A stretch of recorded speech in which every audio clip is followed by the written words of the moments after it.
बच्चों, welcome back to my channel Gyan Setu. स्वागत है आप सभी का प्रारंभ बैच के अंदर। प्रारंभ बैच के अंदर 10th क्लास मैथमेटिक्स का चैप्टर 4 कवर कर रहे हैं, क्वाड्रेटिक इक्वेशन। बहुत सारे टॉपिक्स, बहुत सारे कॉन्सेप्ट कवर कर चुके हैं अभी तक। आज स्टार्ट करते हैं एक्सरसाइज 4.2, जिसमें मोस्टली नहीं, इवनली सारे के सारे क्वेश्चन सॉल्व करने हैं। किस मेथड से? फैक्टराइजेशन मेथड से। सर फैक्टराइजेशन मेथड कौन सी थी हमारे पास? फैक्टराइजेशन मेथड वह मेथड थी जिसमें हम क्या कर रहे थे? स्प्लिट कर रहे थे। किसे? Split the middle terms.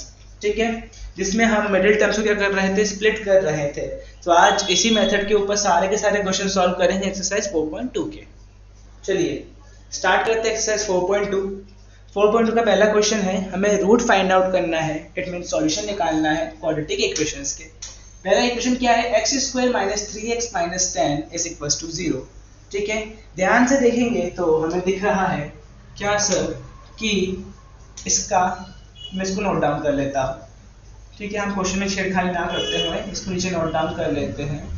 x² - 3x - 10 = 0। x का कोफिशिएंट क्या है सर? कुछ नहीं है, मतलब 1।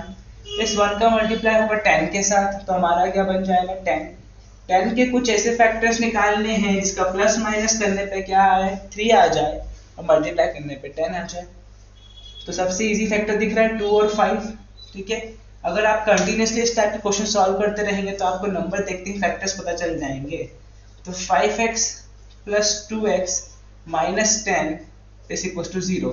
क्या मैं कुछ इस तरीके से लिख सकता हूँ? -3x को ध्यान से देखेंगे, -5x + 2x किसमें कन्वर्ट हो जाएगा सर? ये -3x में कन्वर्ट हो जाएगा। चलिए, ये तो हो चुका है। ये एक पेयर बन रहा है, ये एक पेयर बन रहा है। इसमें से कॉमन निकालेंगे तो क्या बचेगा? x - 5। यहाँ से +2 कॉमन निकालेंगे तो अंदर भी क्या बचेगा? x - 5। 0 साइड बाय साइड आपके चल रहा है, तो क्या वहां जाएंगे फैक्टर्स? x - 5 और x + 2 = 0। ये दो फैक्टर्स हो गए हमारे पास। एक बार रखेंगे आप x - 5 को 0 के बराबर, जिससे x की वैल्यू क्या आएगी? 5 आएगी। और दूसरी बार आप रखेंगे x + 2 को 0 के बराबर, जिससे x की वैल्यू क्या आएगी? -2 आएगी। ये आ गए हमारे दो सॉल्यूशन, दो हमारे इक्वेशन के आंसर। क्लियर? चलिए बढ़ते हैं नेक्स्ट क्वेश्चन की तरफ। नेक्स्ट क्वेश्चन में क्या गिवन है? 2x² + x - 6। तो 2x² + x - 6 ध्यान से देखेंगे तो इस इक्वेशन को मैं वापस नीचे नोट डाउन कर लेता हूँ। किसका मल्टीप्लाई करना है? इसका मल्टीप्लाई इसके साथ, क्या आ जाएगा? 12 आ जाएगा। 12 आ रहा है और यहाँ पे x सिंगल है। इसको देखते से ही मेरे दिमाग में आया कि सर 4 3 भी 12 होता है, और 4 और 3 का डिफरेंस भी क्या होगा? 1 हो जाएगा। तो मेरा क्वेश्चन इजीली सॉल्व हो सकता है। अगर मैंने x को 4x - 3x लिख दिया, कैंसिल होकर x बचेगा, -6 = 0 रखा। निकाल लीजिए कॉमन, तो क्या मिलेगा आपको? x + 2। यहाँ से -3 कॉमन निकालेंगे तो यहाँ पे मिल जाएगा आपको x + 2 = 0। x + 2 रखा आपने, ये पेयर बन रही थी, इससे आपने कॉमन निकाल दिया, प्लस 2x - 3 = 0। सॉरी, प्लस का साइन नहीं आएगा, मल्टीप्लिकेशन चल रहा है दोनों टर्म्स में। इतना समझ में आया आप सभी को? इसके बाद क्या है कि सर ये दोनों टर्म हमारे फैक्टर्स बन चुके हैं, तो दोनों को एक एक बार रख दो 0 के बराबर। x + 2 = 0, जिससे x की वैल्यू क्या आएगी? -2। 2x - 3 = 0, जिससे x की वैल्यू क्या आएगी सर? 3/2। ये आ गए हमारे दो रूट। तो x की दो वैल्यू कौन कौन सी आ गई? -2, 3/2। ये हो गया हमारा solution. This is our answer. ठीक है, चलिए एक बहुत अच्छा वेरिएशन आया है हमारे पास, रूट में वैल्यूज आई है। पिछले लेक्चर में आपको याद होगा, तो जब हम मिडिल टर्म को स्प्लिट कर रहे थे तो हमने एक एग्जांपल रूट वाला भी सॉल्व किया था। उसी टाइप का क्वेश्चन है कुछ, बट ये उससे भी इजी है, क्योंकि हमारे पास रूट वाली वैल्यूज कहाँ है? दोनों एंड पर है, जिनका मल्टीप्लाई करना पड़ेगा सबसे पहले। तो करते हैं मल्टीप्लाई। कैसे करेंगे मल्टीप्लाई? सिंपल से दिख रहा है मुझे, √2 का मल्टीप्लाई करना है 5√2 के साथ। ये √2 ये √2 क्या बन जाएगा? 2 बन जाएगा। इसका मतलब 5 × 2। इस 5√2 को मैं ऐसे लिख सकता हूँ 5 × √2। यस सर, बिल्कुल। तो इस √2 का मल्टीप्लाई किया तो 2 मिलेगा, 5 2 मिल जाएगा 10। 10 के फैक्टर ही दिख रहे हैं 5 2, और 5 और 2 को प्लस करने पे क्या आ जाएगा सर? 7 आ जाएगा। सर ये तो बहुत अच्छी बात हो गई, हमें रूट दिख गए पहले ही, तो मैंने लिखा √2x²। Plus 2x plus 5x plus 5 root 2 बराबर 0। सर हमारे माइंड में क्वेश्चन आया है, आपने 2x को पहले लिखा, 5x को बाद में लिखा, अगर मैं इसको रिवर्स करके लिखता root 2x square plus 5x plus 2x plus 5 root 2 बराबर 0 तो क्या होता? तो भी आपका आंसर सेम आता, इसमें कोई फर्क नहीं पड़ेगा। अगर आपने ऐसे लिखा है तो भी आपका आंसर सेम आता, बट इस केस में आपको आंसर निकालने में थोड़ी सी ज़्यादा मेहनत करनी पड़ती, इस केस में आपको आंसर निकालने में थोड़ी कम मेहनत करनी पड़ेगी। ठीक है, चलिए सॉल्व करते हैं इस क्वेश्चन को प्रॉपरली। हमारे पास क्या आ चुका है, root 2x square plus 2x plus 5x plus 5 root 2। जब भी मैंने कहा है कि हमारे पास रूट के बेसिस पे सॉल्यूशन आता है, या फिर रूट वाले फैक्टर्स बनते हैं, तो सारी की सारी टर्म को किस में कन्वर्ट कर दीजिए, रूट में कन्वर्ट कर दीजिए। तो इस रूट 2x स्क्वायर को मैंने क्या लिखा, पहले से ही रूट पे इसको ऐसे लेने देते हैं, 2 को लिख सकता हूँ रूट 2 मल्टीप्लाई रूट 2x, इस 5 को लिख सकता हूँ रूट 5, इस 5 को रूट की रिक्वायरमेंट पड़ेगी ही नहीं। ठीक है, इसको 5x प्लस 5 रूट 2 बराबर 0 ही रहेगा। क्यों सर? क्योंकि मुझे दिख गया कि 5 5 दोनों कॉमन है, इस पेयर में से 5 कॉमन निकल जाएगा, यहाँ से मुझे रूट 2 कॉमन निकालना था। इस पूरे में से अगर मैंने रूट 2x कॉमन निकाल दिया तो रूट 2x जैसे ही कॉमन निकालूंगा, अंदर क्या बचेगा सर? अंदर बचेगा यहाँ पर x प्लस रूट 2। इस रूट 2x स्क्वायर था, ये रूट 2 मल्टीप्लाई रूट 2x था, ये रूट 2x में से एक रूट 2x कॉमन निकालते हैं, यहाँ पे एक x बचेगा और यहाँ पे क्या बचेगा, सिर्फ ये रूट 2 बचा। नेक्स्ट टर्म की तरफ मूव ऑन करते हैं, प्लस इनमें से कॉमन लिख रहा है, 5 कॉमन निकालेंगे तो क्या बच जाएगा, x प्लस रूट 2 बराबर 0 बच जाएगा। क्या हो जाएगा ये, x plus root 2 multiply root 2x plus 5 बराबर 0। रख दीजिए दोनों को 0 के बराबर, तो इसका आंसर क्या आएगा, मैं इसको रफ करके यहाँ पे x की दोनों वैल्यूज लिख देता हूँ। अगर आप हर एक फैक्टर को 0 के बराबर रखेंगे तो जैसे ही आपने रखा x प्लस रूट 2 बराबर 0, x की वैल्यू कितनी हो जाएगी सर? x की वैल्यू हो जाएगी मेरी माइनस का रूट 2, और जैसे ही आपने रखा रूट 2x प्लस 5 बराबर 0, तो वहीं पर आपकी x की वैल्यू क्या हो जाएगी, माइनस 5 बाय रूट 2। तो x की दो वैल्यू आ गई, कौन सी? x की एक वैल्यू माइनस रूट 2, दूसरी वैल्यू माइनस 5 बाय रूट 2 आई। ठीक है, और ये दोनों हमारे रियल रूट्स है, इसमें कोई भी इमेजिनरी वाला मत समझिए, क्योंकि इमेजिनरी रूट्स अभी तक हमारे पास नहीं आया है। क्लियर? चलिए, आई होप आप सबने मेरे साथ मिलकर इतने सारे क्वेश्चन सॉल्व किए हैं, तो आपको एक बेसिक नॉलेज, बेसिक आइडिया आ गया होगा कि कैसे क्वेश्चन को सॉल्व करना है। तो मैं चाहता हूँ कि आप वीडियो को पॉज कीजिए, इस क्वेश्चन को खुद से सॉल्व करने का ट्राई कीजिए, देन आप यहाँ पर आके इसका सॉल्यूशन देख सकते हैं। ठीक है, इस टाइप के क्वेश्चन को सॉल्व करने की ट्रिक बताई थी मैंने, जब भी डिनोमिनेटर में कुछ हो, एलसीएम लो और डिनोमिनेटर हटा। एलसीएम लिया तो यहाँ पे हो जाएगा 16x square minus 8x plus 1 बराबर 0, नीचे बचता 8, ये 8 आपने इधर भेज दिया तो वो कन्वर्ट हो गया किसमें, 0 में कन्वर्ट हो गया है। ठीक है, चलिए इक्वेशन क्या है, 16x square minus 8x plus 1 बराबर 0। बहुत इजी इक्वेशन दिख रही है मुझे, सॉल्व करना बहुत आसान है। इस 16 का मल्टीप्लाई इसके साथ करेंगे तो क्या हो जाएगा, 16। कुछ ऐसा टर्म निकाले जिसका मल्टीप्लाई करने पे 16 आए, प्लस माइनस करने पे 8 आए। सर 4 4 16, 4 प्लस 4 8, बहुत बढ़िया। 16x square minus 4x plus 1 बराबर 0। ये क्वेश्चन कितनी जल्दी सॉल्व हो गया जैसे ही मैंने डिनोमिनेटर को हटा दिया।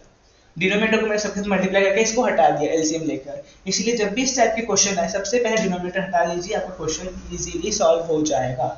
इनमें कॉमन क्या दिख रहा है सर, इसमें 4x कॉमन दिख रहा है, यहाँ पे क्या बचेगा 4x माइनस 1। इसमें क्या कॉमन दिख रहा है सर, इसमें तो 1 ही कॉमन दिख रहा है, कुछ कॉमन है नहीं। अब 1 किसका निकाला मैंने, 1 निकाला माइनस 1 का, यहाँ पे 4x और ये माइनस 1 बराबर 0 बचेगा। ये दोनों टर्म सेम दिख रही है हमें, तो 4x माइनस 1 बराबर 0, जिससे मुझे साफ साफ दिख रहा है कि x की वैल्यू क्या होगी 1/4, 1/4। ये दोनों टर्म क्या है, सेम है। अगर आप इनको 0 के बराबर रखेंगे तो x की वैल्यू 1/4, 1/4 आएगी। ठीक है, चलिए मूव करते हैं फर्स्ट क्वेश्चन के लास्ट पार्ट की तरफ। क्या गिवन है, 100x square minus 20x plus 1 बराबर 0। बहुत इजी इक्वेशन है, मुझे देखते से इसके रूट दिखने लग गए हैं। ठीक है, कैसे सर आपके धीरे धीरे रूट्स कैसे दिख जाते हैं? प्रैक्टिस, आप इसकी प्रैक्टिस करते रहेंगे कंटिन्यूसली तो आपको भी इसके रूट्स क्वेश्चन देखते से ही समझ में आ जाएंगे। ठीक है, कैसे समझ में आए? इसका मल्टीप्लाई करेंगे इसके साथ तो क्या हो जाएगा सर? 100 बचेगा। 100 की कुछ ऐसे फैक्टर बनाइए जिसका मल्टीप्लाई करने पे 100 आए, प्लस माइनस करने पे 20 आए। सर 10, पहली नजर में मेरे पास 10 आना चाहिए कि 10 10 20 हो जाएगा, एक्सक्यूज मी, 10 10 20 हो जाएगा और 10 मल्टीप्लाई 10 क्या हो जाएगा? 100 हो जाएगा। ठीक है, सो 100x square minus 10x plus 1 बराबर 0। 10 टाइम्स 100 हो जाएगा, माइनस 10x क्या हो जाएगा? माइनस 20x हो जाएगा। इसमें से आप 10x कॉमन निकाल सकते हैं इस पूरी पेयर में से, बिल्कुल। तो यहाँ पे क्या बचेगा? 10x minus 1। इस पूरी पेयर में से आप माइनस 1 निकाल सकते हैं, बिल्कुल। तो यहाँ पे भी क्या बचेगा? 10x माइनस 1 बराबर 0। तो क्या होगा? 10x minus 1 multiply 10x minus 1 बराबर 0। इससे सर x की वैल्यू अगर मुझे सेम मिल रही है 1/10, ये हो गया मेरा answer.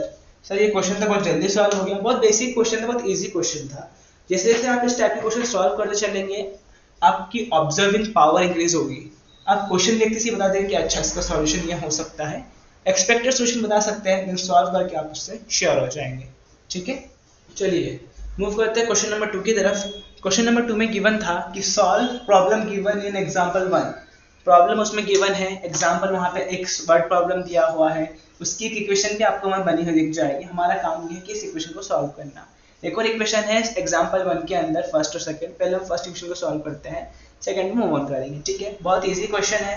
324 x square minus 45x plus 324 है हमारे पास। ठीक है, सो हमारे पास जब भी इस टाइप का क्वेश्चन आए, बहुत बड़ा एक टर्म आ जाए जिसका फैक्टर बनाने में दिक्कत आ रही है, कुछ नहीं करना है, सिंपल सी बात है, कर दीजिए आप इसका प्राइम फैक्टराइजेशन, खत्म। इसका कोएफिशिएंट तो 1 है, 1 का मल्टीप्लाई इधर करके तो कोई फर्क पड़ेगा नहीं आपको। सिंपली आप 324 का प्राइम फैक्टराइजेशन करना स्टार्ट कीजिए, और स्टार्ट कीजिए तो ये ट्राई कीजिएगा कि आप इसको छोटी छोटी वैल्यू से ना करें, 2 3 से कर रहे हैं, डायरेक्ट 4 से स्टार्ट कीजिए ताकि फटाफट सॉल्व हो जाए। 4 क्या हो जाएगा? 81, देन 3 27 3 9 3 3 3 1 हो गया प्राइम फैक्टराइजेशन आपका। कितनी जल्दी हो गया देखिए सॉल्व हमारा क्वेश्चन। अब हम क्या करते हैं, कुछ फैक्टर्स बनाते हैं जिसका प्लस माइनस करने पे 45 आ जाए और मल्टीप्लाई करने पे 324 आ जाए।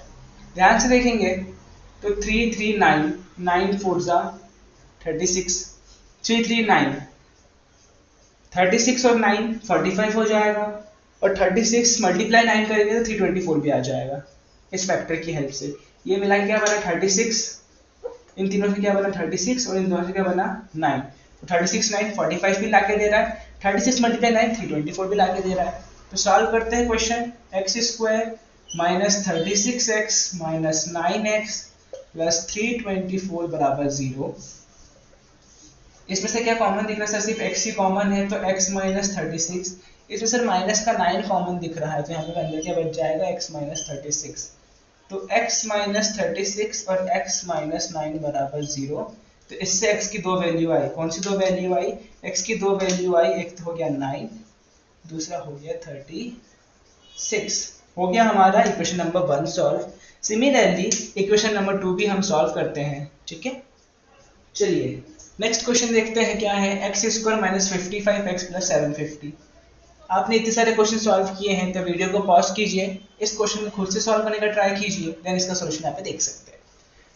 750 दिख रहा है, कर लेते हैं 750 का प्राइम फैक्टराइजेशन, बट बिना प्राइम फैक्टराइजेशन किए भी हम यहाँ पे इजीली पता लगा सकते थे कि 750 को अगर मैं 30 मल्टीप्लाई 25 लिख सकता हूँ, बिल्कुल, क्योंकि 325 का 75 होगा, 30 मल्टीप्लाई 25 करूँगा तो 750 हो जाएगा, और 30 25 से 55x भी बन जाएगा। ये तो मेरा ऑब्जर्वेशन था, मैंने डायरेक्ट निकाल दिया। बट हम करते हैं प्राइम फैक्टराइजेशन मेथड से। मैंने कहा सबसे पहले क्या करना है, बड़े बड़े वैल्यू लेके चलते हैं। सबसे पहले मैंने 10 ले लिया, जाके मेरा क्वेश्चन फटाफट सॉल्व हो जाए। 10 लिया तो क्या हो जाएगा? 75 बचेगा। फिर मैंने लिया 5, तो ये क्या हो जाएगा? फिर मैंने लिया इसको 5, तो 5 लेने पे क्या बच जाएगा मेरे पास यहाँ पे? 5 बनता 5 25। ठीक है, अगर मैंने लिया 5 तो बच जाएगा 3 और 3 1। ठीक है, अब 30 20 से मैंने फैक्टर बना के बताया था आपको कि 10 मल्टीप्लाई 3 करेंगे तो 30 हो जाएगा, 5 मल्टीप्लाई 5 करेंगे 25 हो जाएगा, और 30 मल्टीप्लाई क्या हो जाएगा 750। ठीक है, तो लिख देते हैं इसको x square minus 30x minus 25x plus 750 बराबर 0। इसमें से कॉमन क्या है, इसमें से x कॉमन है तो x माइनस 30 निकाल दिया, इसमें से माइनस 25 कॉमन था, अगेन x माइनस 30 निकाल दिया, बराबर रखा 0। तो यहाँ हो जाएगा x माइनस 30, यहाँ हो जाएगा x माइनस 25 बराबर 0। तो x की दो वैल्यू आएगी सर 30 और 25। वाह सर, कितनी जल्दी आपने इसका आंसर फाइंड आउट कर दिया। क्योंकि अब हमारा ऑब्जर्वेशन इतना स्ट्रांग हो चुका है कि हम क्वेश्चन को देखते से ही इसका आंसर समझ सकते हैं क्या होने वाला है, यहाँ पे किस डायरेक्शन में मूव करना है। ठीक है, ये कंडीशन इस टाइप के क्वेश्चन सॉल्व करते रहेंगे तो हमारा माइंडसेट बन जाएगा। अच्छे फैक्टर्स दिखे, हमने फटाक से सॉल्व कर दिया क्वेश्चन। ठीक है, चलिए मूव करते थर्ड क्वेश्चन की तरफ। थर्ड क्वेश्चन का गिवन है find two numbers whose sum is what 27 and product is 182।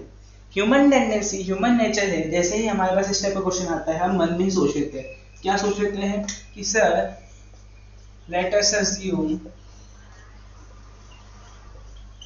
the number are x and y। जैसे ही ये क्वेश्चन दिखता है, कहीं पे दो नंबर से क्वेश्चन दिखे, पहले दिमाग में ख्याल आ जाएगा सर x और y दो नंबर मान लिया हमने। वैसे मतलब इसीलिए क्वेश्चन सॉल्व भी हो जाता है, बट थोड़ा सा माइंडसेट को चेंज भी कर सकते हैं।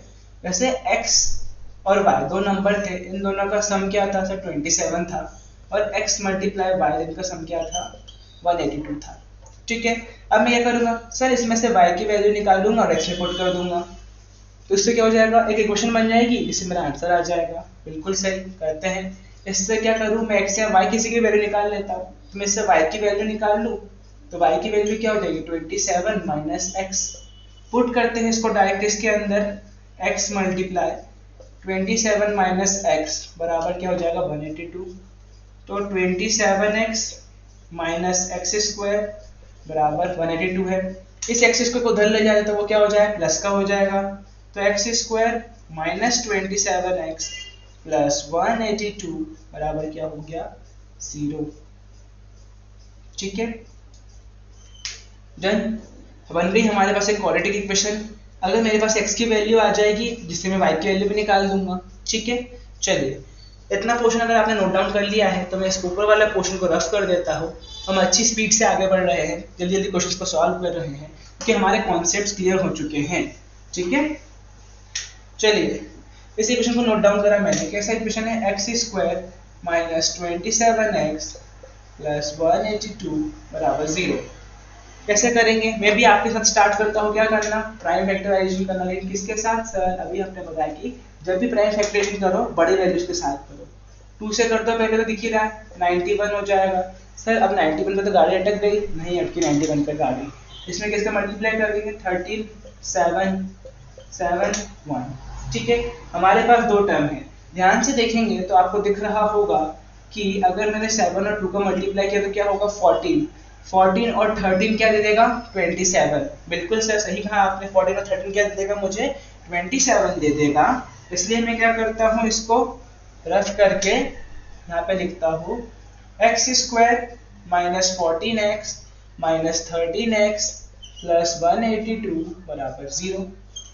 x कॉमन निकालेंगे तो क्या बचेगा x माइनस 14, यहाँ पे माइनस 13 कॉमन निकालेंगे तो क्या बचेगा x माइनस 14 बराबर 0।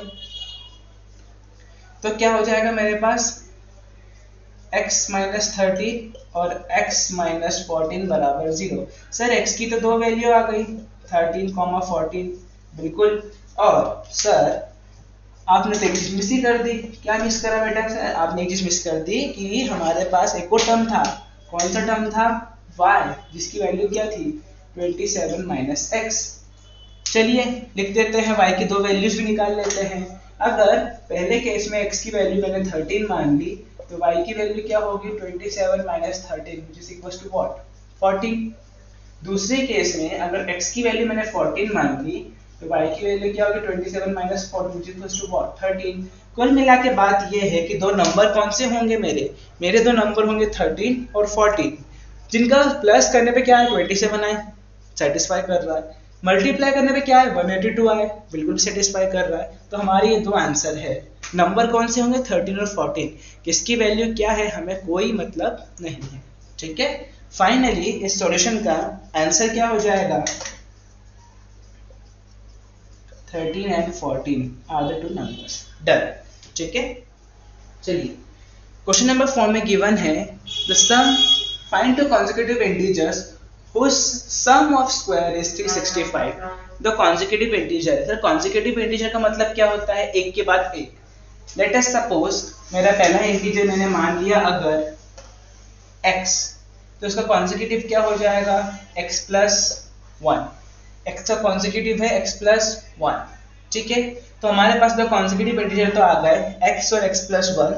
इन दोनों का पहले स्क्वायर करेंगे, स्क्वायर करने के बाद सम करेंगे, सम करने के बाद आंसर आ रहा है 365। क्या लिखा है कि x का स्क्वायर किया प्लस x plus 1 का स्क्वायर किया, उसका आंसर आ रहा है 365। तो हमें इस x की वैल्यू निकालनी है, निकाल लेते हैं, बहुत इजी है। सबसे पहले क्या बनेगी, एक क्वाड्रेटिक इक्वेशन बनेगी, x square plus x square कितना हो जाएगा 2x स्क्वायर प्लस 2x। ये 365 इधर प्लस का है, यहाँ आके हो जाएगा माइनस का, तो हो जाएगा 1 माइनस 365 इज माइनस 364। सर हमें इसमें से एक कॉमन दिख रहा है x, सॉरी x नहीं 2 कॉमन निकाल देंगे पूरे में से तो क्या बचेगा 2 कॉमन निकाल देंगे पूरे में से तो क्या बच जाएगा x square plus x minus 182 बराबर 0। अगर आपने पिछला क्वेश्चन बहुत ध्यान से देखा था तो ये क्वेश्चन आप इजीली निकाल सकते हैं कि इसके फैक्टर क्या थे 14 और 13। ध्यान याद कीजिए, पिछले थोड़ा वीडियो को रिवाइंड कीजिए और देखिए कि 182 के फैक्टर क्या निकाले थे 14 और 13, और उसी 14 और 13 के बीच का डिफरेंस भी कितना है 1 है। तो हम इजीली इसका सॉल्यूशन फाइंड आउट कर सकते हैं। देखा, आपने एक क्वेश्चन सॉल्व किया, उसके बेसिस पे आपके मल्टीपल क्वेश्चन सॉल्व हो रहे हैं। यहाँ पर एनसीईआरटी बुक के क्वेश्चंस इसी तरीके से कनेक्टेड होते हैं जनरली। तो इक्वेशन क्या आ रही है x square plus x minus 182 बराबर 0। मैंने इक्वेशन नोट डाउन कर ली, बाकी का पूरा पोर्शन में रफ कर देता हूं। नाउ अभी हमने कहा कि इसके फैक्टर्स क्या बन रहे थे 14 एंड 13, तो लिख देते हैं simple x square plus 14x minus 13x minus 182 बराबर 0। तो एक्स स्क्वायर प्लस 14x, तो यहाँ पे से क्या कॉमन निकलेगा x कॉमन निकलेगा, तो बचेगा x प्लस 14। यहाँ पे से माइनस 13 कॉमन निकलेगा, यहाँ पे बचेगा x प्लस 14 बराबर 0। तो x प्लस 14 और x माइनस 13 बराबर 0 हो जाएगा। तो इससे x की दो वैल्यू आएगी क्या माइनस 14 एंड 13। क्वेश्चन भी क्या गिवन है find two consecutive integers. Integers तो है, कैसे इंटीजर्स है वो पॉजिटिव इंटीजर है। पॉजिटिव का मतलब कि हमारा माइनस 14 वाली वैल्यू तो पहले ही कट गई, बचा क्या पॉजिटिव में सिर्फ 13 बचा, तो x की वैल्यू क्या हो गई 13। इसका कॉन्सेक्यूटिव क्या था x प्लस 1, तो वो क्या हो जाएगा 14। दोनों का मल्टीप्लाई क्या हो जाएगा 182 हो जाएगा। यस सर, ये क्वेश्चन तो इजीली सॉल्व हो गया क्योंकि जस्ट पिछले वाले क्वेश्चन में सेम टाइप की ही वैल्यूज हमने देखी थी। ठीक है, ये हो गया इसका आंसर। x की वैल्यू 30, x प्लस 1 की वैल्यू 14, तो the consecutive integers are 13 and 14। ठीक है, चलिए क्वेश्चन नंबर 5 में गिवन है the altitude of a right angle triangle is 7 centimetre less than its base whose hypotenuse 13 centimetre, then find the other two sides. Right angle triangle है, right angle triangle आते से ही हमारे दिमाग में किसका नाम पूछता है सर, एक थ्योरम है जिसे हम क्या बुलाते हैं पाइथागोरस थ्योरम। ठीक है, और मैं आपको इसका आंसर बता देता हूँ। एक ट्रिपलेट होता है पाइथागोरस का, इसकी वैल्यू हो जाएगी 5, इसकी वैल्यू हो जाएगी 5, इसकी वैल्यू हो जाएगी 12 और हमारा आंसर 13 आ जाएगा। ठीक है, ये ट्रिपलेट है 5, 12, 13 का पाइथागोरस थ्योरम के अंदर। बट अभी हम क्वाड्रेटिक इक्वेशन सॉल्व कर रहे हैं तो हम उसी से सॉल्व करते हैं और देखते हैं कि हमारे ट्रिपलेट जो हमने अज्यूम किया वो सही है या नहीं। ठीक है, सिंपल सी बात है, मैंने बताया जैसे ही हमारे पास कोई राइट एंगल ट्रायंगल आता है दिमाग में एक ही बात पूछती है सर, क्या पाइथागोरस थ्योरम। क्या बोलती है Pythagoras theorem? Sir Pythagoras theorem बोलती है कि हाइपोटेनस का स्क्वायर होता है परपेंडिकुलर के स्क्वायर प्लस बेस के स्क्वायर के बराबर। बहुत बढ़िया।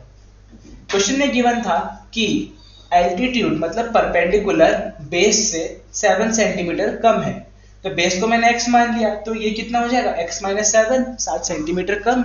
ठीक है, चलिए लिख देते सबकी वैल्यू। ये हमारा P है, ये हमारा B है, ये हमारा H है, सब गिवन है। तो H की वैल्यू हो गई 13 का स्क्वायर, P की वैल्यू हो गई क्या, x माइनस 7 का स्क्वायर, P की वैल्यू क्या हो गई x स्क्वायर। 13 का स्क्वायर होता है 169, x माइनस 7 का होल स्क्वायर हो जाएगा तो क्या, आइडेंटिटी पता है, a square minus 2ab plus b square. Similarly x square minus 14x plus 49 plus x square. बहुत बढ़िया, एक्स एक्स प्लस हो जाएगा तो क्या हो जाएगा यहाँ पे 2x square minus 14x plus 49, ये 169 यहाँ पे आके माइनस का हो जाएगा तो क्या हो जाएगा 2x square minus 14x plus नहीं सॉरी यहाँ पे साइन किसका बनेगा, माइनस का, क्योंकि ये वैल्यू बड़ी है। कितना बचेगा मेरे पास यहाँ पे 120 बराबर 0। इसमें से आप 2 कॉमन निकाल लीजिए तो क्या बचेगा x square minus 7x minus 60 बराबर 0। ठीक है, हमारे पास ये क्वाड्रेटिक इक्वेशन आ गई। चलिए अब मैं यहाँ पर रफ कर देता हूँ ऊपर वाला पोर्शन, क्योंकि मुझे इक्वेशन को सॉल्व करने के लिए स्पेस चाहिए। आई होप आपने पाइथागोरस थ्योरम नोट डाउन कर लिया होगा और ये पूरा का पूरा पोर्शन आप इजीली समझ सकते हैं। ठीक है, मैं इसको रफ कर देता हूँ। चलिए इक्वेशन लिखूंगा ऊपर। इक्वेशन क्या बनी है, x square minus 7x minus 60 बराबर 0। 60 के फैक्टर्स बनाते हैं जल्दी फटाफट। ठीक है, मैं नीचे वाले पोर्शन को रफ कर देता हूँ क्योंकि मेरा मेन इक्वेशन फाइंड आउट हो चुका है, मुझे इसको सॉल्व करना है। 60 के निकालते हैं हम फैक्टर्स, बड़े से स्टार्ट करते हैं 5 12 जा 4 3 जा 3 1 जा। ध्यान से देखेंगे इन तीनों में से कुछ बना के मैं 7 निकाल सकता हूँ। बिल्कुल सर, 4 3 जा 12, 12 माइनस 5 7 आ गया। तो x square minus 12x plus 5x minus 60 equals to 0। इससे क्या हुआ, इससे ये फायदा हुआ कि मेरे पास क्या हुआ, माइनस 7x किसमें बढ़ गया, माइनस 2x प्लस 5x में। तो x कॉमन निकाल देंगे तो यहाँ पे बचेगा x माइनस 12 प्लस 5 कॉमन निकालेंगे तो बचेगा x माइनस 12 बराबर 0। दो फैक्टर बन रहे हैं x माइनस 12 x प्लस 5 बराबर 0। दोनों की वैल्यू रखेंगे 0 के बराबर तो x की वैल्यू बनेगी मेरे पास 12 कॉमा माइनस 5, जिसमें से ये साइड हमारी वैलिड नहीं है। क्यों, ऑब्वियसली बात है, किसी भी ट्रायंगल की साइड नेगेटिव कैसे जा सकती है, नहीं जा सकती। इसीलिए x की वैल्यू क्या होगी मेरी, सिर्फ और सिर्फ 12। x की वैल्यू क्या होगी, सिर्फ और सिर्फ 12। और x की वैल्यू अगर 12 है तो x माइनस 7 कितना हो जाएगा, 12 minus 7 which is equals to 5। हमारा ट्रिपलेट सही आ गया, 5 12 13, बिल्कुल सही आ गया हमारा ट्रिपलेट। ठीक है, तो इसी के साथ हमारा वाला क्वेश्चन भी सॉल्व होता है। चलिए क्वेश्चन नंबर 6 की तरफ बढ़ते हैं। मैं 6 को रीड कर देता हूँ क्वेश्चंस को। ठीक है, क्वेश्चन नंबर 6 को मैं रीड कर लेता हूँ। मैंने यहाँ पे गिवन भी लिख दिया है, क्वेश्चन लिखने की स्पेस नहीं तो इसमें इसको डैशेस करके लिखा है, आप देख सकते हैं बुक के अंदर। So basically question है, a cottage industry produces a certain number of pottery articles in a day. It was observed on a particular day the cost of production of each article in rupee was 3 more than twice the number of articles produced on that day. If the total cost of production on that day was rupees 90, find the number of articles produced and the cost of each article. So first statement के according मैंने लिखा है, let us suppose number of articles produced by the cottage is x. ठीक है, उस दिन cottage में कितने आर्टिकल्स प्रोड्यूस हुए, x। नंबर तो पता नहीं, हमने इसको x मान लिया। Cost of each article is 3 rupee more than, cost of each article is 3 rupee more than twice the number of article produced. 3 रुपए ज्यादा है, किससे, डबल जो आर्टिकल प्रोड्यूस कर रहा है। इसका मतलब से कहने का अर्थ है कि 2x प्लस 3 क्या है, कॉस्ट है हर आर्टिकल की। Cost of each article is 2x plus 3 rupees. ठीक है, total cost of production is rupees 90। Total production 90 rupees का हुआ था उस दिन। तो कितने आर्टिकल्स थे बताना है, कैसे फाइंड आउट करेंगे, सिंपल सा, इस x का मल्टीप्लाई कर देंगे आप 2x प्लस 3 के साथ और उसकी टोटल वैल्यू किसके बराबर 90। इतने नंबर ऑफ आर्टिकल प्रोड्यूस हुए, हर आर्टिकल की कॉस्ट इतनी थी तो x आर्टिकल की कॉस्ट कितनी होगी, x मल्टीप्लाई दिस बराबर 90। मल्टीप्लाई करेंगे अंदर 2x स्क्वायर प्लस 6 माइनस 90 बराबर 0। ये आ गई हमारे पास क्वाड्रेटिक इक्वेशन। इसको सॉल्व करने ही हमारा आंसर मिल जाएगा कि उस दिन कितने आर्टिकल प्रोड्यूस हुए।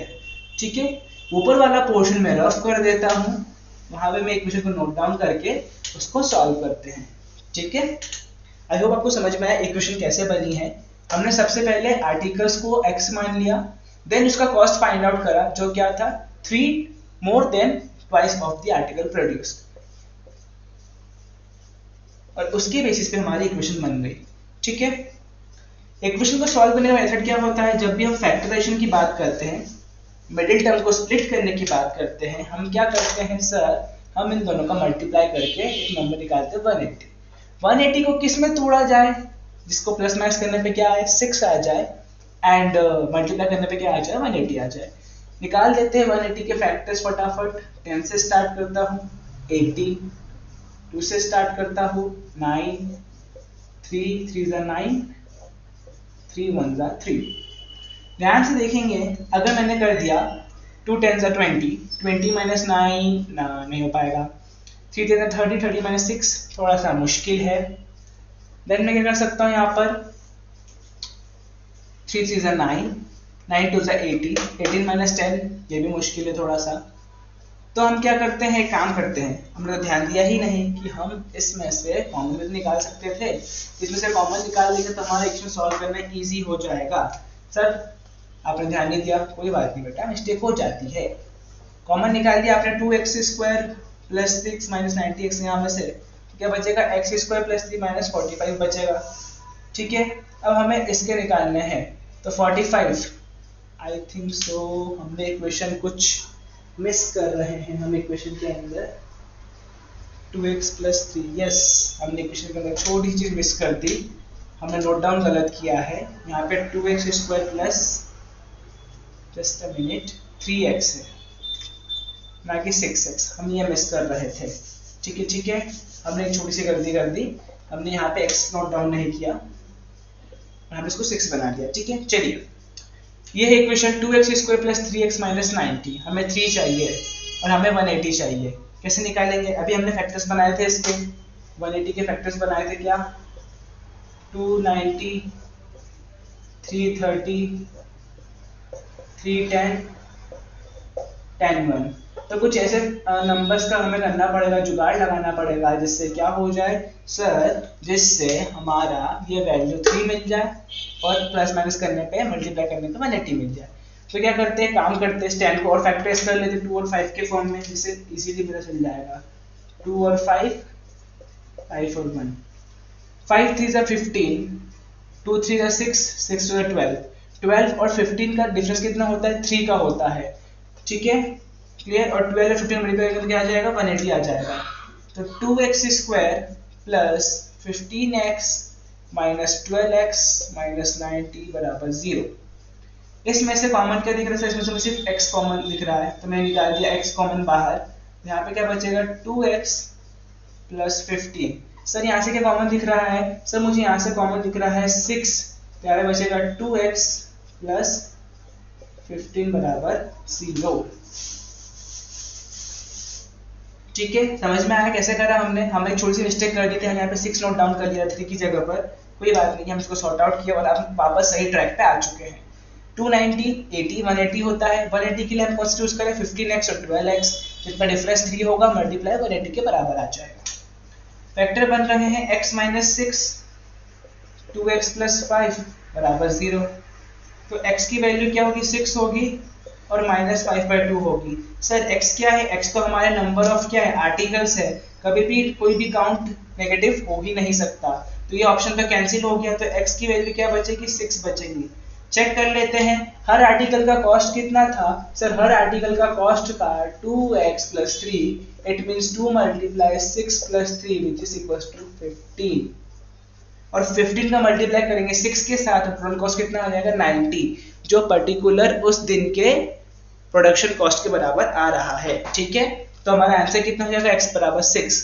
तो इसी के साथ आज का लेक्चर फिनिश करते हैं यहीं पर। आज एक्सरसाइज 4.2 के सारे क्वेश्चन कवर करें, डिफरेंट वेरिएशंस देखे क्वेश्चन के, डिफरेंट टाइप्स देखे, कैसे हर एक क्वेश्चन को टैकल कर सकते हैं डिफरेंट मेथड से।